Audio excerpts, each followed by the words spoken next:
Hello,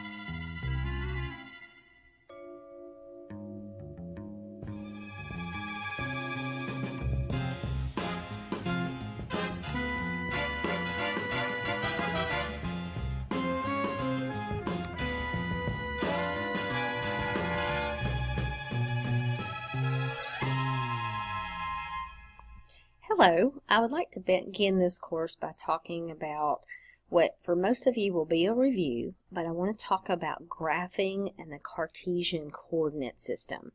And we call this the Cartesian coordinate system because it's named after the philosopher mathematician from the 1500s, Rene Descartes. But you also know this as the rectangular coordinate system or even the XY axis, and that's frequently just called an XY axis or an axis. But you can build your very own Cartesian coordinate system by drawing a horizontal line. So notice here I already have a horizontal line for you. It's a number line. Notice I only have an arrow on the right end of this number line, but on the left side it continues forever in that direction as well. And you can mark this off with evenly spaced, and I'm going to do this myself, so it may not be evenly spaced, but it should be if you draw your own. You attempt to anyway. So let's let this be, make sure my pen's working, let this be 1, 2, 3, 4, 5, 6, 7. Now, if you were to look at this, you would have no idea what spacing I'm using here. So you need to label at least some of these values. You know, you can go ahead and label that as 1, or you can count 1, 2, 3, 4, 5. But you would need to know what that value is because it could be 2, 4, 6, 8, 10, or 10, 20, 30, 40, 50. You would just need to let whoever's looking at your graph know what your scale is. And so positive is in the right direction, negative, negative 1, negative 2, negative 3, negative 4, negative 5 is left. You can still keep going, just like I did on the right-hand side. Notice I've got it labeled on both sides, but whatever index you use or the count that you use has to be exactly the same on both sides. Then notice there's a vertical axis. Okay, so we have this vertical axis, and it could be scaled differently or exactly the same. For this one, I'm going to scale exactly the same. So 1, 2, 3, 4. It's not as long, so I don't have as much room. And then in the downward direction is negative 1, negative 2, negative 3, negative 4. Now, there is nothing that says your vertical scale up and down has to be the same as your horizontal scale left and right. I could have named this 10, 20, 30, 40 if I needed it to be that way. Often we call the horizontal axis the x-axis because that's the variable we're using, and the vertical axis the y-axis. Okay, so that is an example of the Cartesian coordinate system, also called a rectangular coordinate system, also called an XY axis, and it basically consists of a horizontal number line and a vertical number line. What I'd like to do next is plot points in this Cartesian coordinate system.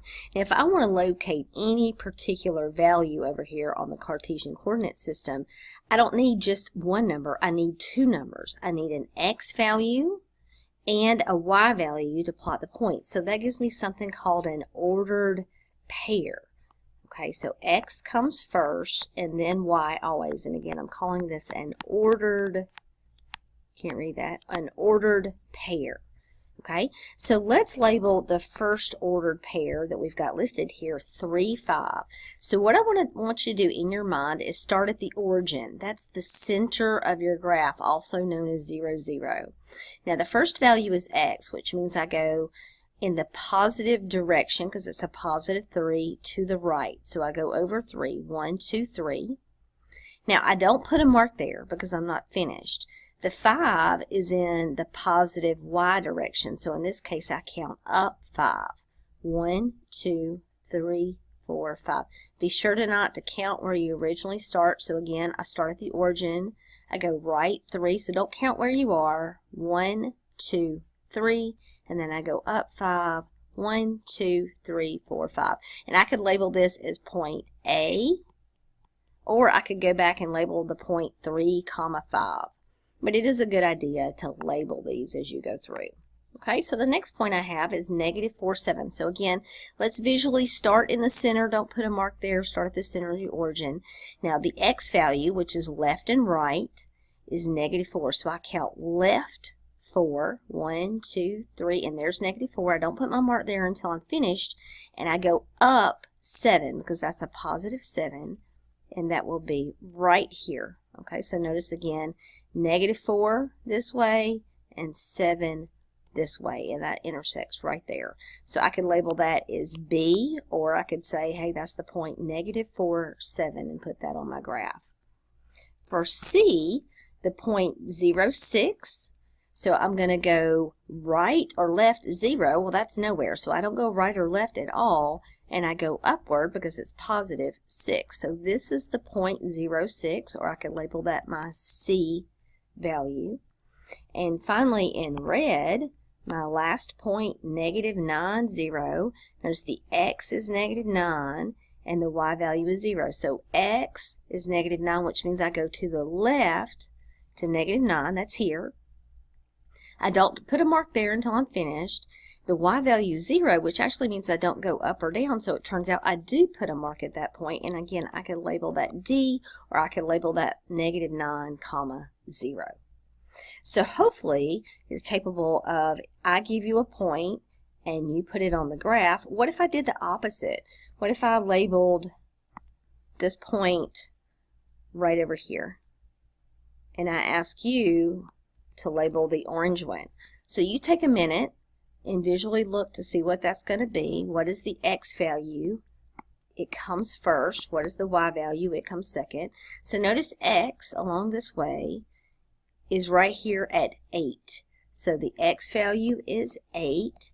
And then what's the y value? Notice we're down. We're below the x-axis, so it's going to be a negative. And I go over here and see what negative value it is -6.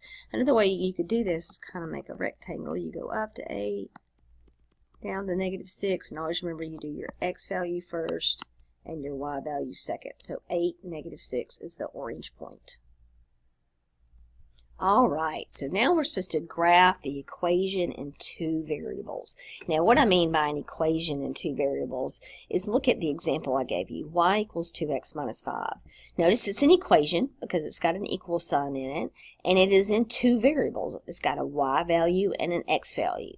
So everything that you graph in this course is going to be an equation in 2 variables. And that's why Rene Descartes came up with this idea of using a rectangular coordinate system to turn an algebraic equation into something geometric and visible to see in a geometric fashion. And the way we handle this, the easiest way to do this is to do this as what we call a t-table. And a t-table is just a vertical and a horizontal line to represent a table. And it looks like a T. That's what I call it, a T-table. And the first column is going to be X values, and the second column is going to be Y values.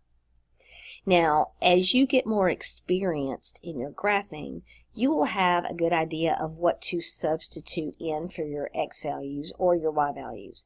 But you definitely have to substitute in something. And so a good place to start, and your book asks you to do this as well, is to plug in every number between -3 and +3. So notice I have a list here of 7 numbers, -3, -2, -1, 0, 1, 2, 3. And we're going to substitute that in for this x value right here. We're going to do that over and over and over again and get the y values. And so x is what we call the dependent variable. That's the variable we're plugging into the equation. And y, the vertical axis, is called the independent variable. And I said that backwards. I apologize. Let's try this again. X is called the independent variable. That's the variable we pick to plug in. And y is called the dependent variable because y depends on what we pick to plug in and the value or the equation that we have to plug it into. Okay, so here we go. I have y equals, I'm just plugging in -3, so it's going to be 2 times -3 minus 5. Now we need to simplify this expression on the right-hand side. We know from working with integers that 2 times negative 3 is negative 6. Subtract 5. And then you take a negative number and subtract from it. It's going to give you an even smaller negative number. So negative 6 minus 5 is going to give me negative 11. Okay? Now if you need to remember the properties of integers of how to handle this, what happens is a subtraction always changes to addition, and you change the sign of the next number. So essentially we're doing negative 6 plus a negative 5. Now I hope most of you know these properties of integers already, but if not, maybe you need to practice a little bit, and I'm showing you there. So let's try it again. So we got negative 11. Now I'm going to substitute in negative 2. So y equals 2 times negative 2 minus 5. Now order of operations says we multiply before we can subtract. So 2 times negative 2 is negative 4, and that's because the positive times the negative is always a negative. Then you subtract 5, and then we do the same trick. We change that to plus, minus, that's going to give me negative 9. And I'm going to work my way all the way through all of these values. 2 times negative 1 minus 5. 2 times negative 1 is negative 2, subtract 5, which gives me negative 7. Again, following those same steps. Okay, now what I'm going to do is I'm going to erase these calculations so we have room to do the next 4. Take me just a second, bear with me. Maybe you can get your notes straightened out if you're taking notes. And I will continue by plugging in 0. So I have y equals 2 times 0, subtract 5. Order of operations is I multiply 2 times 0 first. That gives me 0, subtract 5. And you know 0 minus 5 is negative 5. Substitute in 1. 2 times 1 minus 5 is 2 minus 5, which is negative 3. Almost there. Y equals 2 times 2 minus 5. 2 times 2 is 4. Subtract 5 gives me negative 1. And then finally, our last guy on the list, 2 times 3 minus 5. 2 times 3 is 6, subtract 5 is 1. Now what you can do is you can think about all of these as their ordered pairs. That's negative 3, negative 11. That's negative 2, negative 9. That's negative 1, negative 7. 0, negative 5. 1, negative 3. Always remember x is first and then y. Now when you do this work yourself, you do not have to relist the ordered pairs. I just want you to realize exactly what we're doing. Now I'm going to apply each of these points individually. So negative 3 and then negative 11. Now notice that falls really off my table, so I'm just going to guess about where that would be. Negative 2, negative 9 here.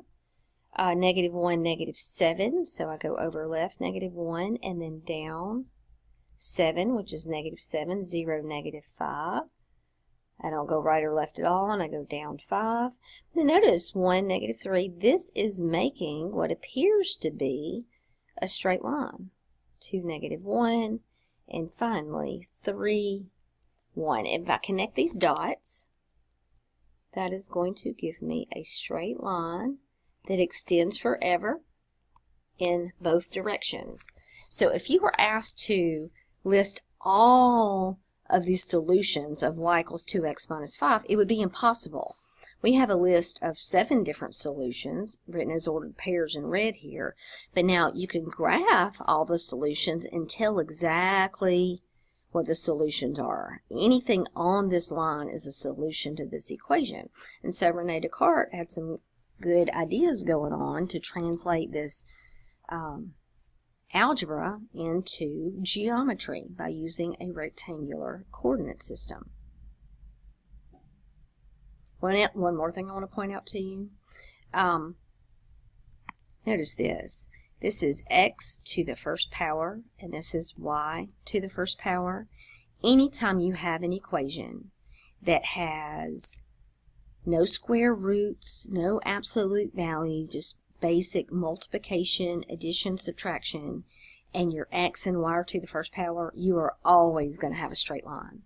So we know this is a straight line, at least now we do. And now you have a heads up that anytime you have x to the first power, y to the first power, and you're not dealing with any radicals like square roots or cube roots or any absolute values, you know you're going to have a straight line that you're dealing with. So let's try another one of these problems. So once again, you're asked to graph the equation using something called point-by-point plotting, which is exactly what we did on the last problem. We drew a t-table, and I have a column for x and a column for y, and right here it asks me to substitute in -3, -2, -1, 0, 1, 2, 3 into my problem. Okay, so we're going to do that. We're going to start with -3. So I have 3 times -3 minus 5y equals 15. Now wait a minute, this seems different than the last problem. The last problem, it was y equals something. This problem doesn't have that, right? So I'm going to have work to do each time to solve for y. I'm not just simplifying, I have to solve for y. So at this point, I'm going to add 9 to both sides because my goal is to get the y by itself. Then I have -5y equals 15 plus 9 is 24. Then I have y equals 24 divided by -5, so y equals, now 24 over -5 does not reduce, but you might find it helpful since you're graphing to change this value to a decimal. Typically I like fraction answers to stay as fractions, which doesn't require any rounding, but now if you're graphing you may feel better about having something in decimal form. That -4.8 is not rounded at all, and I calculated it by dividing 24 by -5 in my calculator. Okay? You could also change it to a mixed number. You could say 5 goes into 24 4 whole times with 4/5 left over, so it'd be 4 and 4/5, but a lot of people feel better about dealing with decimals when they go to graph. Okay, now I don't have a lot of room to do these, so what I'm going to do is erase this each time and then do the next calculation. So it takes a few minutes, and you're going to have to just give yourself plenty of time to do these problems. Show your work if possible, that way I can always give you partial credit if a partial credit applies, and it certainly would in this case. So now I'm going to plug in -2. Now notice I'm plugging it in for my x value, and I'm trying to solve for y. So it gives me -6 minus 5y equals 15. I'm trying to solve for y, so I'm going to add 6 to both sides of this equation. I have -5y equals 21. I now divide both sides by -5, and I get 21 over -5.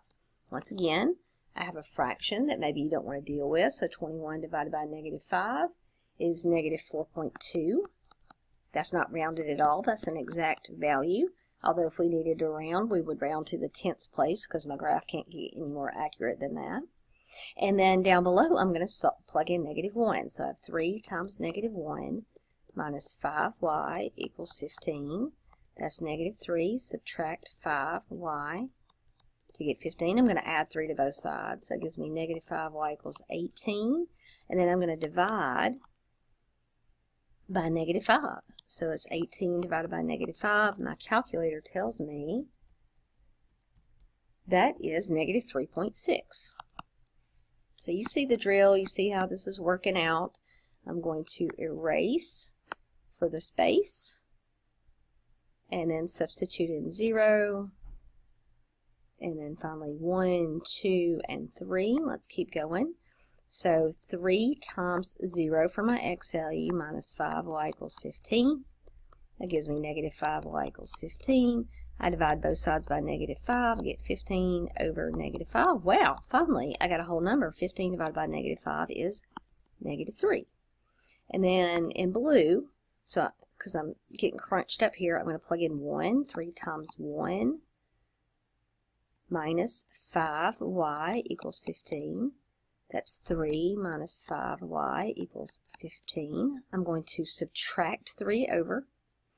Why subtract? Because this is a positive 3, so minus 3 minus 3. That gives me -5y equals 12. And then finally, I divide by -5, so 12 divided by -5 gives me -2.4. Okay, now I've got 2 more values to plug in, so let's do some more erasing. I'm going to erase this bottom problem here.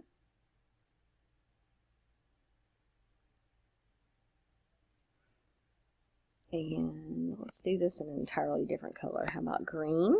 So I have 3 times 2 minus 5y equals 15. That's 6 minus 5y equals 15. Subtract 6 from both sides. That gives me negative 5y. Don't lose the negative. Equals 9. I divide both sides by negative 5. And I get y equals negative 9/5. Now 9 divided by 5 is negative 1.8. And my seventh point to plug in, which happens to be 3. I'm going to erase this top guy up here, and this will be the last guy we need to plug in, and then we can plot all 7 of our points. I'm going to go back to my trusty red. There we go. And do 3 times 3 minus 5y equals 15. 3 times 3 is 9 minus 5y equals 15. I'm going to subtract 9 from both sides. Now, in my head, I'm saying 15 subtract 9 is 6. And then I divide by negative 5. I get negative 6/5. My calculator will tell me that that is negative 1.2. Okay, so I got negative 1.2. Now let's plot all of those points.